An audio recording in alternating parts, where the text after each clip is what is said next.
Number 1. Don't live below your means, expand them. Traditional financial wisdom is that save more money and limit your expenses. In actual, rather than cutting your expenses, you should focus on earning more.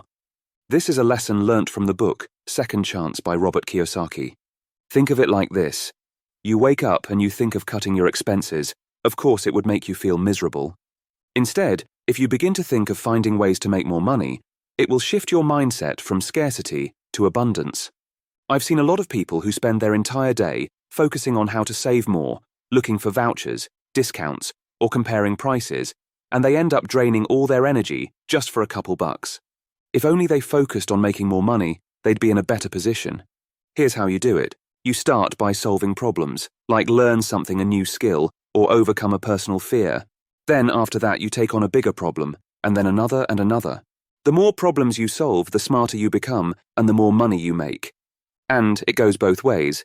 The more money problems you ignore, the poorer you become. So remember, the question you must ask yourself frequently is, how can I make more money? Number 2, what's the worst that could happen? This idea comes from a book called Stop Worrying and Start Living. These are the questions that haunt us. What if the business idea fails? What if I lose the investment? Or, what if I can't pay the loan back? And the list just goes on. These are all the fears that hold us back from doing anything. So if you want the things to work out, ask yourself this. What's the worst that could happen? And when you do this, everything that can go wrong will start coming into your mind. Take a deep breath and think about all these things. You'll realize that you can live with these. The point is that the things we worry about are not as bad as we think they are. And once we accept that, things get a lot easier. I mean, of course, you might lag behind on a rent, or you would have to give up on a good meal for a day, but come on, it's not the end of the world.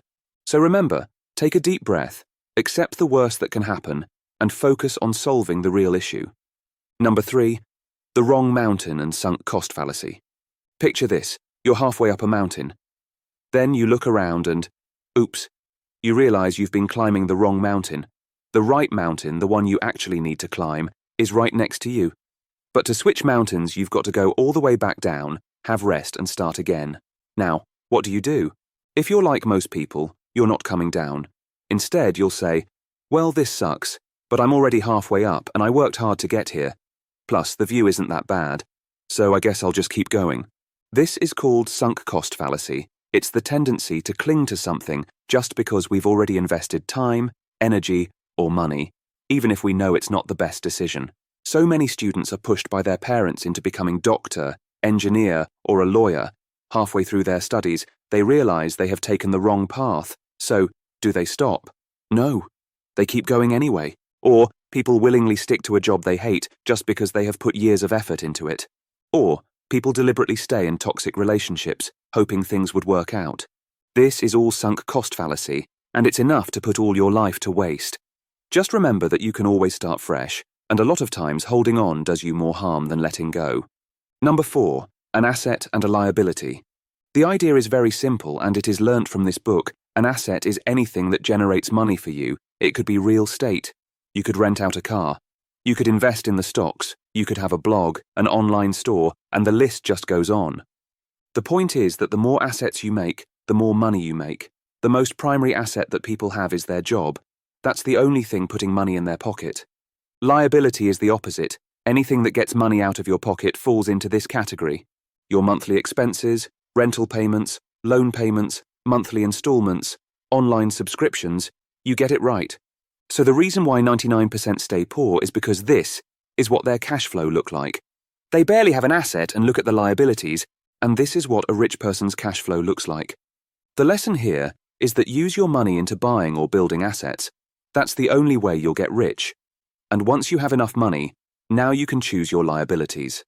Number 5, the weight of earning more money. A wise man once said, "The world is yours if you're willing to pay the price." Imagine that I ask you if you want to become a boxing champion. The first instinct to that question would be a yes for sure. You'd have amazing fighting skills, you'd be in great shape, people would want your autograph and whatnot. But if you just take a step back and think more about it, you'll realize that you'll have to train 6+ hours a day, you'll have to wake up at 5 in the morning, you will have to run every day, you will have to eat plain foods and do all the things that you don't want to in order to become a professional fighter. Considering all these things, you might say no, and it's okay really. Not everyone is willing to pay the price to get there. Same is the case with making more money. Rich people pay a huge price to get rich. They lose their friends in the process. They get in arguments with their partner for not giving them enough time. They lose a lot of money before they begin to make it. They are mocked by their families. They don't get to sleep 8 hours a day.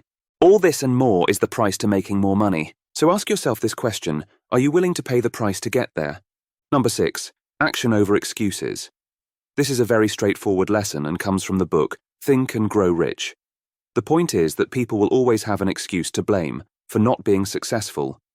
And the excuses are so common that there's an actual list of 100 excuses at the end of the book, with the most popular being, if I was not married, or if I didn't have kids. More common justifications people use for their failures are, if I had more money, if I was younger, if I had more time, if I had better connections, if I had better health. Don't be this guy. Be better.